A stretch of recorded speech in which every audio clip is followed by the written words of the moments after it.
The motto for Novo Farming is expose and educate. We grow people. Literally, my company is trying to grow people in the way of agriculture. So kind of like you put a seed in the ground and you grow it, I'm providing knowledge and information around livestock through, they can touch and feel my cow, my sheep, my goat, my hens. But then I'm also talking about reproductive systems. I'm also talking about technology improvements in agriculture. I'm talking about the financial side of agriculture. I'm showing them the whole other side of agriculture that they don't have access to.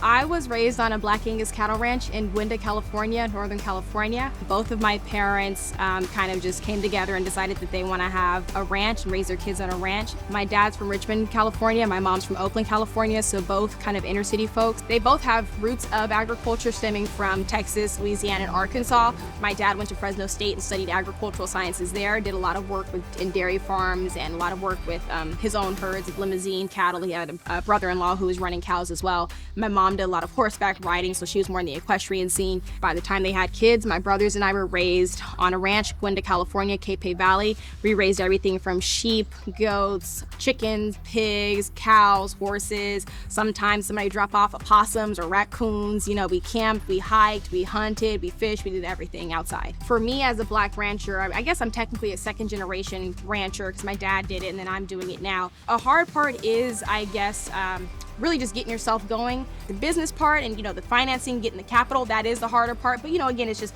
navigating the system as a Black woman. The USDA has had a history of discrimination towards Black folks. My dad experienced that when he was younger. So now we're just, walking the path. It's taken me a while, but I did get my first USDA loan. But again, it's learning how to work the system, which other folks don't necessarily have to do because the system was already made for them to be successful. The business side is what's the hardest part.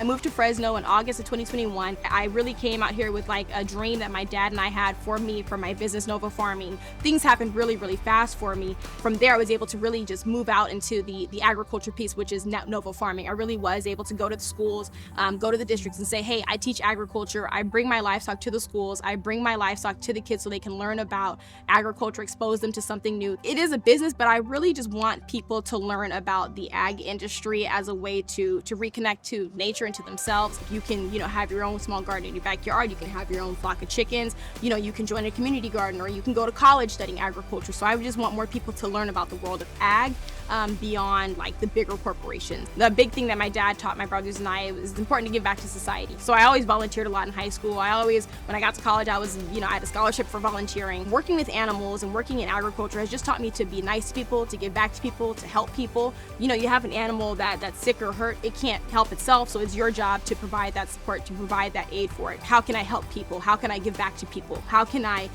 give people what I had? For me, agriculture has just helped me be a nice person, a better person, a caring person, and a loving person.